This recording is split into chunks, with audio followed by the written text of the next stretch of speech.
Hello everyone. Today we're just going to learn about the Python class and object, which is called OOPS. So in this one, in the programming, basically, we just need the data and the action together. Okay. So for real life example, the car, its a properties is called a brand, model, and the color, and the actions is called the start, stop, and honk.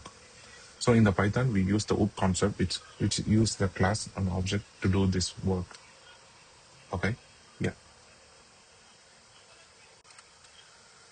Okay, so let's start with the function. Uh, you know already what the function is. It's called just a piece of reusable code of reusable block of code. So it can use the specific job. So also we can call it whenever you want to do the job.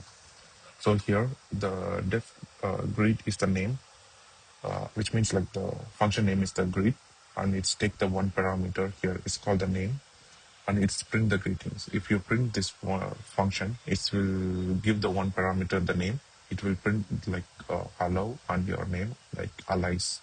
So it's print with your name. So this is called the complete. This one is called the function. Okay, let's see about the class. The class is like a blueprint. Uh, by itself, it's not cannot create the anything real one. So we just need to define the object for that. Let's see the code here. So here the class is like class name is the student, and then the pass, which means like right now it's empty class right now. So the object is S1, just created for the class student, and then we just print the S1. Right now, if you print this one, it's the Python shows the object is created. It's only show the memory address. So inside we need to create the methods so we can see about later. Right now the class is just the blueprint and design to guide the to guide the house. Right now, just empty. So we just see the inside things later. Okay, now we can see about the object, which is called also instance. The object is created from the class. So in the class is the blueprint. Then object is the, like kind of the real product. So made from them. So each object made from the same class, which is independent. So here the same output, if you print this one S1 and S2, it will the Python only says like the object S1 and S2 is already created. It shows the memory, but it's not show any output because the class is it's empty. Yeah. Now let's see about the constructor, which is called the init. So init is the constructor. So what's the constructor? It's like a special method inside the class. In the Python, we always call as a init, and then how to say it's run automatically. If you're It's run automatically once the object is created. So for the easy explanation, I can say the def, the init, and the self name is this is the constructor, and then self dot name, which saves the student name inside the object, and then self dot age also saves the student age inside the object. If you create the object S1 and then give the class and the parameters like the student name and then age, it will be automatically print that one to your output. So here you can use this method. I mean, like you can use the same code in your functions, but the functions basically is like only storing the data like a plain dictionary. But within the class and in the constructor, it can hold the both values and needs to do the actions too. So that's why we just use the constructor for this one. It can remember its own values. For example, like if you think constructor as a movie in process when building a house, it gives the values like the furniture inside. So it gives the values for the your house. Yeah. Let's see. Let's talk about the attributes. So what's the attributes means like the data saved inside the object. So you're confused about the parameters and attributes. So the parameter is like the what's inside the constructor.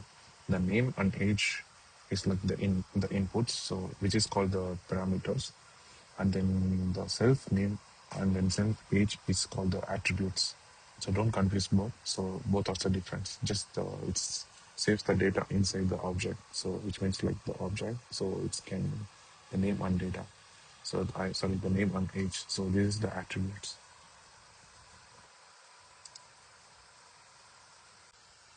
Okay, let's see about the methods right now. The methods is like you can call also the object actions, which means like the methods or the functions that written inside the class. You can see inside the class we just use the methods to describe the what the object can do. For example, we can see the introduce is like the methods. So it's make the action what's the student object can do. So if you go inside, it have the self dot name and then self dot age, the attributes. So if you call the student S1 and then introduce call the methods, it will introduce themselves like my name is and it's give your name and I am this much age. So it can do the actions. What's the object want to do? So that's what it is called as the methods. The multiple objects. So same like your object, what it is right now is like you can create how many objects you want, and then you can store the different data in both. So here they have the two object. So it's both contain the different data, which means like different name and age. So whenever you use it, we can use it for the multiple objects. So for small recap, the function is like a recipe step. You can repeat it whenever you want. And then class is like a blueprint, so it can follow the structure. Then object is like to do the build their design, take the design and build their functions. The constructor is like the give the initial value for the objects. And the method, it's the object defines the work, what the object can do.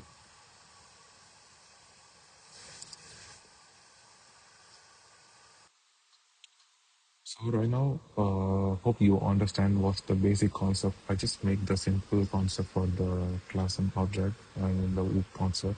So right now you can just copy this code and run your in your VS Code and try to understand how the code will be working and what's the class and object. You can change the values and then you can add more parameters and attributes and just work it out yourself so you can easily understand the concept of this one. So just observe your output so you can easily understand. Yeah, thank you.